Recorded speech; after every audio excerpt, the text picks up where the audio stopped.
بسم اللہ الرحمن الرحیم۔ محترم سامعین و ناظرین، السلام علیکم ورحمۃ اللہ وبرکاتہ۔ امید ہے اللہ تعالیٰ کے فضل و کرم سے خیریت سے ہوں گے۔ اللہ تعالیٰ آپ کو، آپ کے اہل خانہ کو ہمیشہ اپنے زمان میں رکھے، آمین۔ راہ ہدایت و نجات کے سلسلے کا ولاگ القرآن و حدیث پیش کرتا ہوں۔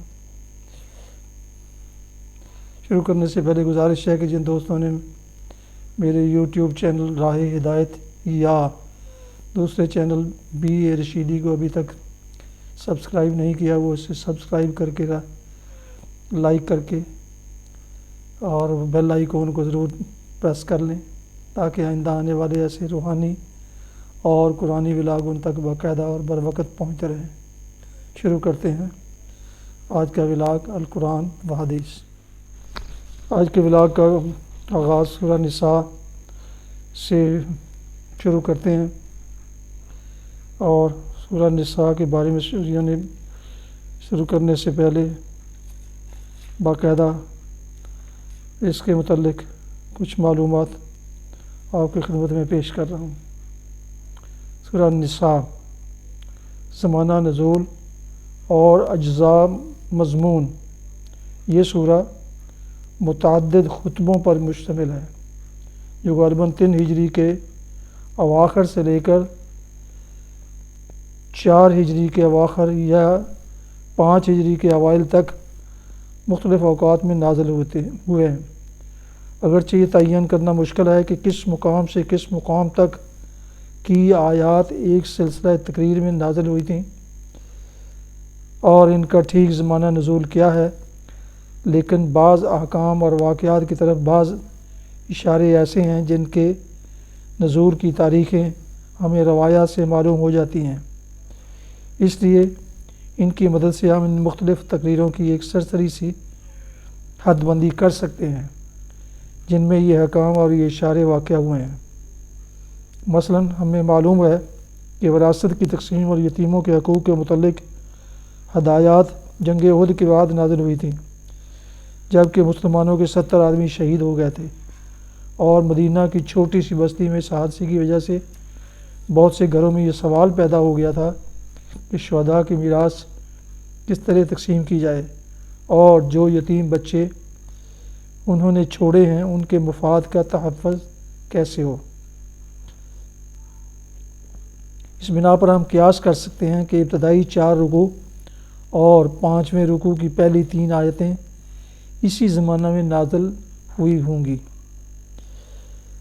روایات میں صلاۃ خوف عین حالت جنگ میں نماز پڑھنے کا ذکر ہمیں غزوہ ذات رقاع میں ملتا ہے جو سن 2 ہجری میں ہوا۔ اس لیے قیاس کیا جا سکتا ہے کہ اسی کے لگ بھگ زمانہ میں وہ خطبہ نازل ہوا ہوگا جس میں اس نماز کی ترکیب بیان کی گئی ہے۔ رکوع 15 میں مدینہ سے بنی نصیر کا اخراج ربیع الاول سن 4 ہجری میں ہوا، اس لیے غالب گمان یہ ہے کہ وہ خطبہ اس سے پہلے قریبی زمانہ ہی میں نازل ہوا ہوگا، جس میں یہودیوں کو آخری تنبیہ کی گئی ہے کہ ایمان لے آؤ قبل اس کے کہ ہم چہرے بگاڑ کر پیچھے پھیر دیں۔ پانی نہ ملنے کی وجہ سے تیمم کی اجازت غزوہ بنی اور مستلق کے موقع پر دی گئی تھی جو سن 5 ہجری میں ہوا، اس لیے وہ خطبہ جس میں تیمم کا ذکر ہے اسی سے متصل عہد کا سمجھنا چاہیے۔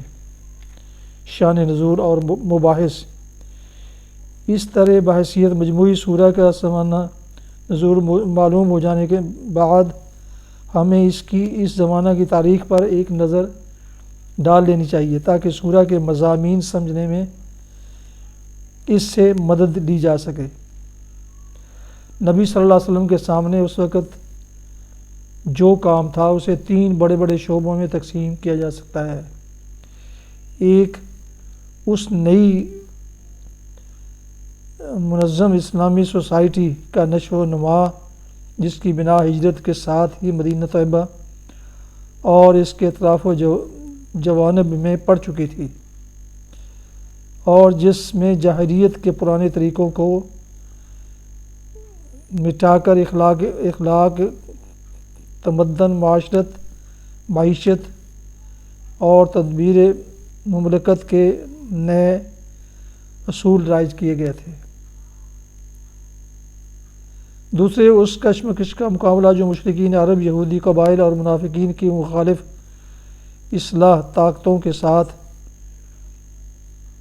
پوری شدت سے جاری تھی۔ تیسرے اسلام کی دعوت کو ان مزاحم طاقتوں کے علی الرغم پھیلانا اور مزید دلوں اور دماغوں کو مسخر کرنا۔ اللہ تعالیٰ کی جانب سے اس موقع پر جتنے خطبے نازل کیے گئے وہ سب اسی 3 شعبوں سے متعلق ہیں، ہیں۔ اسلامی سوسائٹی کی تنظیم کے لیے سورہ بقرہ میں جو ہدایات دی گئی تھیں، اب یہ سوسائٹی ان سے زائد مطالبات کی طالب تھی۔ اس لیے سورہ نساء کے ان خطبوں میں زیادہ تفصیل کے ساتھ بتایا گیا کہ مسلمان اپنی اجتماعی زندگی کو اسلام کے طریقے پر کس طرح درست کریں۔ خاندان کی تنظیم کے اصول بتائے گئے، نکاح پر پابندیاں عائد کی گئیں، معاشرت میں عورت اور مرد کے تعلقات کی حد بندی کی گئی، یتیموں کے حقوق معین کیے گئے، وراثت کی تقسیم کا ضابطہ مقرر کیا گیا، معاشی معاملات کی درستی کے متعلق ہدایات دی گئیں، خانگی جھگڑوں کی اصلاح کا طریقہ سکھایا گیا، تعزیری قانون کی بنیاد ڈالی گئی، شراب نوشی پر پابندی عائد کی گئی، طہارت و پاکیزگی کے احکام دیے گئے۔ مسلمانوں کو بتایا گیا کہ ایک صالح انسان کا طرز عمل خدا اور بندوں کے ساتھ کیسا ہونا چاہیے۔ مسلمانوں کے اندر جماعتی نظم و ضبط یعنی ڈسپلن قائم کرنے کے متعلق ہدایات دی گئیں۔ اہل کتاب کے اخلاقی و مذہبی رویہ پر تبصرہ کر کے مسلمانوں کو متنبہ کیا گیا کہ اپنی ان پیش رو امتوں کے نقش قدم پر چلنے سے پرہیز کریں۔ منافقین کے طرز عمل پر تنقید کر کے سچی ایمانداری کے مقیزات واضح کیے گئے اور ایمان و نفاق کے امتیازی اوصاف کو بالکل نمایاں کر کے رکھ دیا گیا۔ مخالف اصلاح قوت طاقتوں سے جو کشمکش برپا تھی اس نے جنگ احد کے بعد زیادہ نازک صورت اختیار کر لی تھی۔ احد کی شکست نے اطراف و نحو کے مشرک قبائل، یہودی ہمسایوں اور گھر کے منافقوں کی ہمتیں بہت بڑھا دی تھی، پر مسلمان ہر طرف سے خطرات میں گھر گئے تھے۔ ان حالات میں اللہ تعالیٰ نے ایک پرجوش خطبوں کے ذریعہ سے مسلمانوں کو مقابلہ کے لیے ابھارا اور دوسری طرف جنگی حالات میں کام کرنے کے لیے انہیں مختلف ضروری ہدایات دیں۔ مدینہ میں منافق اور ضعیف الایمان لوگ ہر قسم کی خوفناک خبریں اڑا کر بدحواسی پھیلانے کی کوشش کر رہے تھے۔ حکم دیا گیا کہ ہر ایسی خبر ذمہ دار لوگوں تک پہنچائی جائے اور جب تک وہ کسی خبر کی تحقیق نہ کر لیں اس کی اشاعت کو روکا جائے۔ مسلمانوں کو بار بار غزوات اور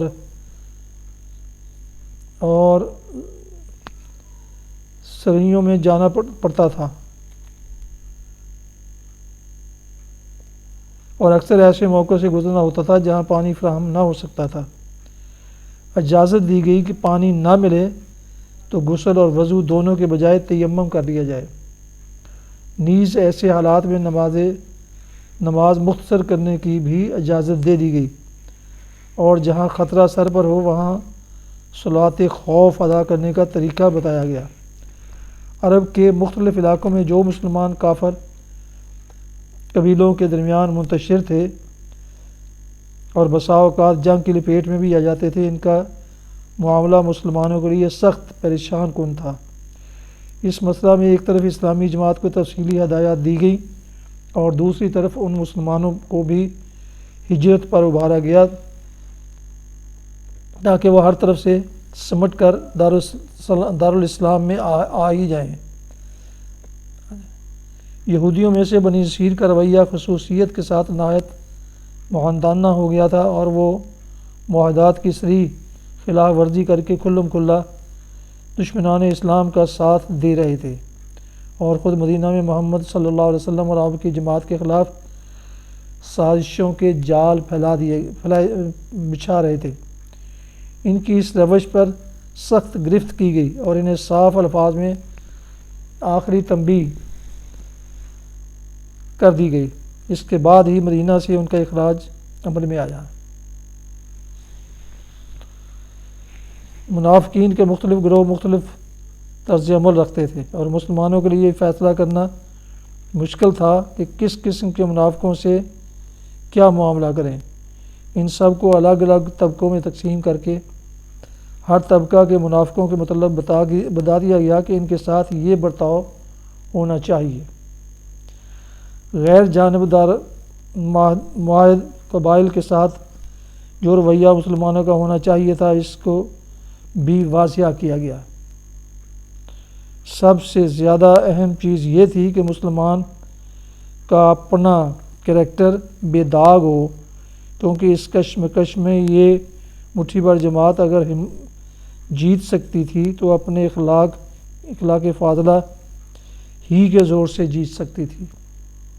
اس لیے مسلمانوں کو بلند ترین اخلاقیات کی تعلیم دی گئی، اور جو کمزوری بھی ان کی جماعت میں ظاہر ہوتی ہوئی ان پر سخت گرفت کی گئی۔ دعوت و تبلیغ کا پہلو بھی اسی سورہ میں چھوٹنے نہیں پایا ہے۔ جاہلیت کے مقابلہ میں اسلام جس اخلاقی و تمدنی اصلاح کی طرف دنیا کو بلا رہا تھا، اس کی توضیح کرنے کے علاوہ یہودیوں، عیسائیوں اور مشرکین تینوں گروہوں کے غلط مذہبی تصورات اور غلط اخلاق و اعمال پر اس سورہ میں تنقید کر کے ان کو دین حق کی طرف دعوت دی گئی تھی۔ ناظرین سامعین محترم، یہ تھا سورہ نساء کے متعلق، یعنی اس کا کہنے کے بیانیہ، اور اب اس سورت کی تلاوت اور ترجمہ اور تفسیر کا آغاز کرتے ہیں۔ اعوذ باللہ من الشیطان الرجیم، بسم اللہ الرحمن الرحیم۔ یا ایہا الناس اتقوا ربکم الذی خلقکم من نفس واحدۃ وخلق منہا زوجہا وبث منہما رجالا کثیرا ونساء واتقوا اللہ الذی تساءلون بہ والارحام ان اللہ کان علیکم رقیبا۔ صدق اللہ العظیم۔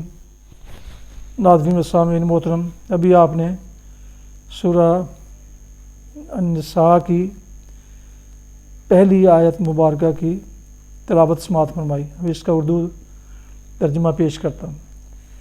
یا ایھا الناس اتقوا ربکم الذی خلقکم، لوگو اپنے رب سے ڈرو جس نے تم کو ایک جان سے پیدا کیا اور اسی جان سے اس کا جوڑا بنایا، اور ان دونوں سے بہت مرد اور عورت دنیا میں پھیلا دیے۔ اس خدا سے ڈرو جس کا واسطہ دے کر تم ایک دوسرے سے اپنا حق مانگتے ہو، اور رشتہ و قرابت کے تعلقات کو بگاڑنے سے پرہیز کرو۔ یقین جانو کہ اللہ تم پر نگرانی کر رہا ہے۔ تلاوت اور ترجمہ کے بعد اس کی تفسیر سماعت فرمائی ہے۔ اسی جان سے اس کا جوڑا بنایا اور ان دونوں سے بہت مرد اور عورت دنیا میں پھیلا دیے۔ چونکہ آگے چل کر انسانوں کے باہمی حقوق بیان کرنے ہیں اور خصوصیت کے ساتھ خاندانی نظام کی بہتری و استواری کے لیے ضروری قوانین ارشاد فرمائے جانے والے ہیں، اس لیے تمہید اس طرح اٹھائی گئی کہ ایک طرف اللہ سے ڈرنے اور اس کی ناراضگی سے بچنے کی تاکید کی، اور دوسری طرف یہ بات ذہن نشین کرائی کہ تمام انسان ایک اصل سے ہیں اور ایک دوسرے کا خون اور گوشت پوست ہیں۔ تم کو ایک جان سے پیدا کیا، یعنی نوع انسانی کی تخلیق ابتداً ایک فرد سے کی۔ دوسری جگہ قرآن خود اس کی تشریح کرتا ہے کہ وہ پہلا انسان آدم تھا جس سے دنیا میں نسل انسانی پھیلی، اسی جان سے اس کا جوڑا بنایا۔ اس کی تفصیلی کیفیت ہمارے علم میں نہیں ہے۔ عام طور پر جو بات اہل تفسیر بیان کرتے ہیں اور جو بائبل میں بھی بیان کی گئی ہے وہ یہ ہے کہ آدم کی پسلی سے حوا کو پیدا کیا گیا۔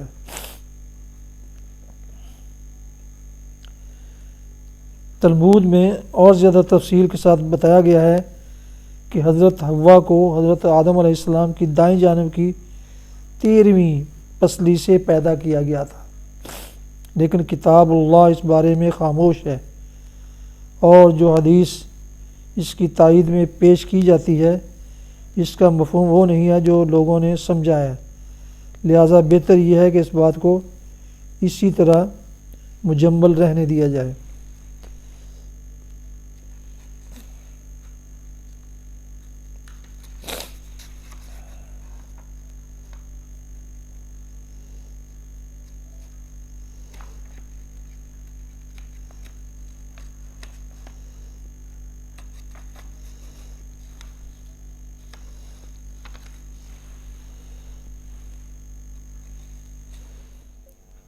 حدیث مبارکہ سماعت فرمائیے۔ حضرت ابن عباس رضی اللہ عنہما سے روایت ہے، رسول اللہ صلی اللہ علیہ وسلم نے فرمایا، تم میں سے کوئی شخص کسی اجنبی عورت کے ساتھ تنہائی اختیار نہ کرے مگر محرم کے ساتھ۔